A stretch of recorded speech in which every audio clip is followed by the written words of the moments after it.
Welcome to another Great Cow Basic tutorial demonstration. This is a demonstration set for the 16F171 chip family. Hello, my name is Venn. I'm a co-developer of Great Cow Basic and I'm walking you through these slides. Let's get into the slides. So what we're doing today is I2C. We're going to actually discover some devices and put the results on the serial terminal. We've used the serial in the past, so we're going to bring that together. What am I using? I'm actually using a microchip low pin count demo board, the green thing. But we've also got a design for you by Chris Roper in South Africa of the layout. And that layout is quite useful because you can imitate the low pin count demo board. And what we're going to do is connect in an I2C device and maintain the serial connection that we've had previously. So I2C uses two lines. It uses, let me just get rid of the camera. It uses two lines, two bidirectional communications lines called the SDA or serial data line and the SCL, the serial clock line. And these can either be open collector or open drain, but they do need to be pull up with suitable resistors. I typically use 2.2Ks. You can use 4.2. You have to look, there are some good research on which ones to use. You could also use the internal pull-ups within the microcontrollers. I typically do not do that, but you do need to have the lines pulled up. Typical voltages, 5 volts or 3.3. So what we need to do is expand our breadboard designed by Chris, and we're going to add in some more connections. One, we need to put the ground in, 0 volts. 2, VCC, I'm using 5 volts. 3, the data line, and I'm going to show you which port that's going to be connected to, but it's quite simply as shown on the diagram. 4, the clock line. And so what we have is 4 connections. We also need the TX line or transmit line for the serial, but we had that there before. We're just going to expand out our board. So the setup is quite critical. I've now put on the display that I'm going to be using. It's a GLCD. We'll see that in action in a couple of days' time. But essentially, I've now connected the clock line to port A.1, but I need to make the connection via PPS, and the SDA or data line via port A4. But I also need to connect that via PPS. And the circuit shows you the pull-up resistors connected to these two lines. It is critical. As I said, you could use the internals of the microcontroller, but I don't do that. Let's have a look at this in the lab. You can actually see my layout here. Not pretty, but it's the same. What you can see, I've got the microcontroller sitting here. Then I've got the GLCD connected via 4 connectors, the yellow line and the blue line. I always use the clock on yellow, the data on blue, and the 2 pull-up resistors. It's quite simple. I've then connected it in to the chip on the correct ports. But even I have issues sometimes doing this. Go back to PowerPoint. So what we're going to do is we're going to use the serial commands that we used before to display some results that look like this on the screen. So we're expecting to see the GLC device to be detected on the bus. So the process is we're going to cycle through the device ID 0 to 255. We're going to send out what's called a start, and that will allow the clock line to float high because of our pull-up resistors. If it doesn't go high, something's wrong, and you won't get any communications. Then we're going to send out the device ID, and that will be starting at 0 through to 255, as I said previously. If a device responds, then I'm going to send out a 0 just to make it happy, and then I'm going to send out a stop. And that is essentially the protocol that we're going to be using. So the clock will tick away and we'll send out some data, and that will always be the device ID followed by a 0 just to round it up, and then we'll stop the line.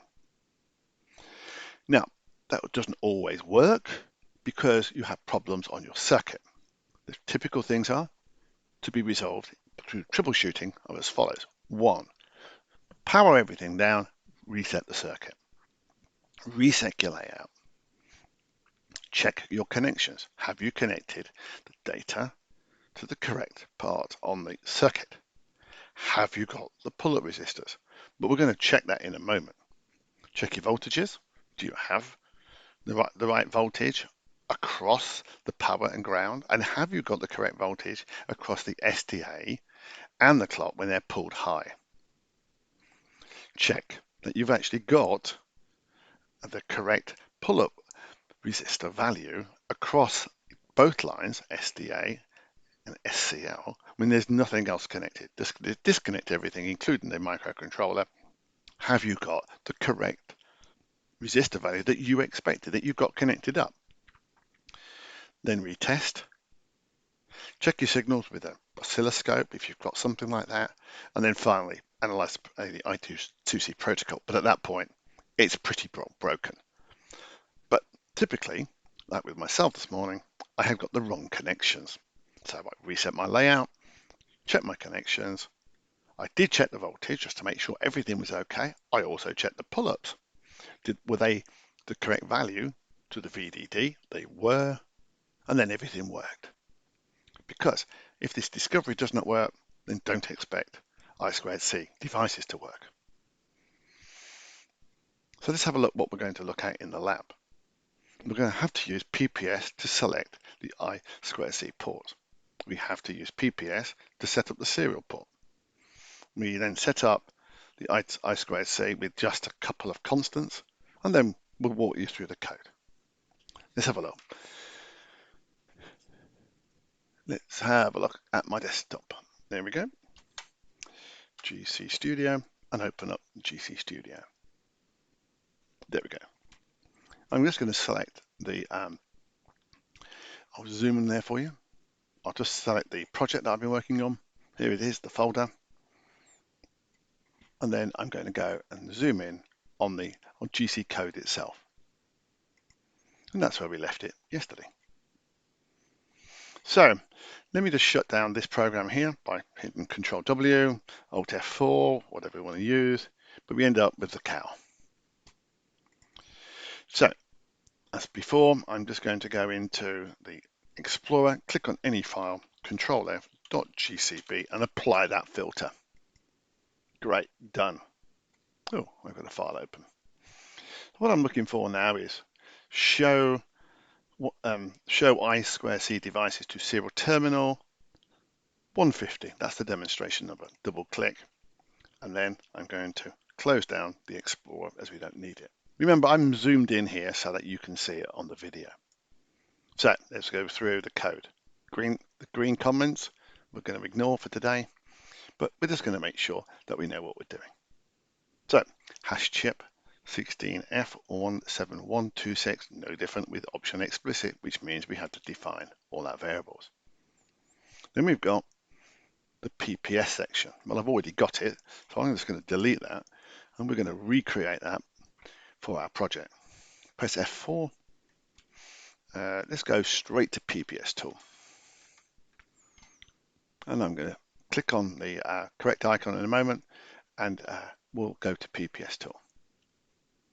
It's currently bringing in a list of the files. Why? Because I've updated my system. And here we go. Great. We're in PPS tool. I've selected the correct chip, 16F17126. And in here, I've got some inputs and some outputs. Well, I2C is an output, believe it or not. And we have to select the correct lines. Now, in this particular chip, I'm just going to zoom in on the desktop because I've just seen that you don't get to see all the options in PPS tool. There we go, that's better. So I need to take SCL1 because I've got two modules in here. I'm just going to take SCL1, and that is connected to R81. Now, how do I know that? Because in my little diagram down here, to the right-hand side of PPS tool, in green, I can see that it's there. A1. Add. SDA. In my green diagram in the editor, I can see that it is on A4. So SDA1, RA4 on the drop down, press Add. You can now see in the diagram below that these two buttons have gone green, just to say that you've got those assigned. We need a transmit line. Transmit, that's looking at my diagram. It says 6, but we're going to change that to a 4 and add that in, and then we'll change our documentation. Press copy. It copies it to the clipboard, and now we can insert it into here, and we've set up the PPS. I spotted that this was wrong, so I'm going to tidy up my documentation because we've got the TX on port C4. Now, that is the PPS setup. We have some constants. I'm going to show you these constants, and then we're going to ignore them for a moment because we've set those up previously. These are the important ones for today, I2C. We need to tell it the baud rate. So we used a constant, I2C, baud rate 400. It could be 100. 400 are the typical ones. For discovery, you might consider using 100 because it's more reliable for older chips. Just reconfirm by you setting two constants where your data line is and where your clock line is. HI2C data underscore data is on port A4 and HI2C underscore clock is on A1, and that is a fact. And then we just need to set these two lines, these two constants as inputs.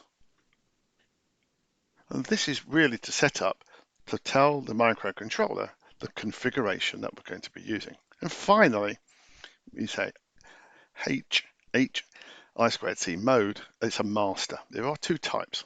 There are slave devices or a master device. Well, clearly we're a master because we are sending out the commands, but Great Car Basic could be a slave. But in this particular case, in discovery, we are a master and we are driving, controlling the data lines. Then we've got some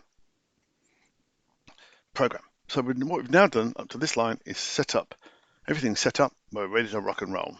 Now I've got a do loop, and within that do loop, I've got some text string.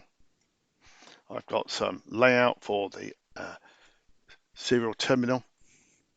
And then I've got some more layout for the serial terminal, which you can work through on your own. But here is the main device ID loop. And it essentially comes down to here. It says send out a start, which is what we looked at before. Send out the device ID. And if it responds, then send out a 0. And then it does a stop. So this is the whole of the code. A start, one send. If it responds with a true, send out a 0, and finally send out a stop. The rest of it is all about handling the screen. So let's start up the screen. We're going to start up my serial terminal by pressing F9. And if I just rescan to make sure it's all connected, COM10, I'm going to connect in at I've just connected this terminal there, and I press F5. F5 is the same as pressing hexadecimal flash, same as pressing F4 and selecting make hex and flash. And look, we've actually got some action on the screen. Let me clear that down so we can see it quite clearly. If I push the button, we can see on the screen that we've actually got a response. And that response has come from a device.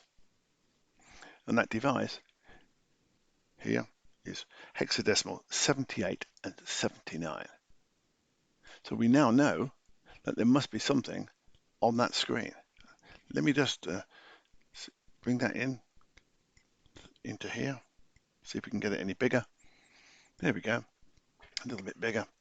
So this has found two devices, 78 and 79, and that is the address of the GLCD device.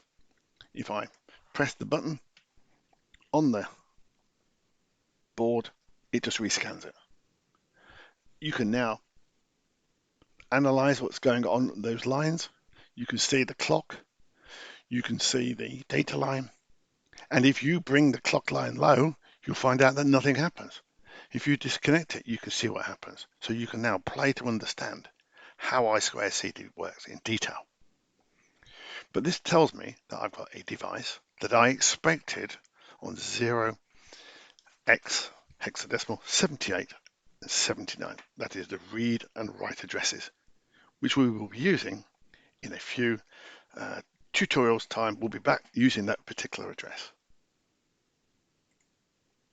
So what I wanted to do is show how we get this working, which we've done quite successfully. First go, which is spectacular, and very happy about that. This was using hardware within the microcontroller. How do we know that? Because we had to set up the PPS. There are software options for it as well, which you could use, but I always use the hardware modules using HWI2C start, HWI2CSend, etc., etc. So that's what we wanted to show. So tomorrow in the next tutorial, we'll be looking at using the EEPROM, showing those values out to the serial terminal. It's just a quick way of showing that you can read and write to the EEPROM. And so with that, we'll call that a wrap.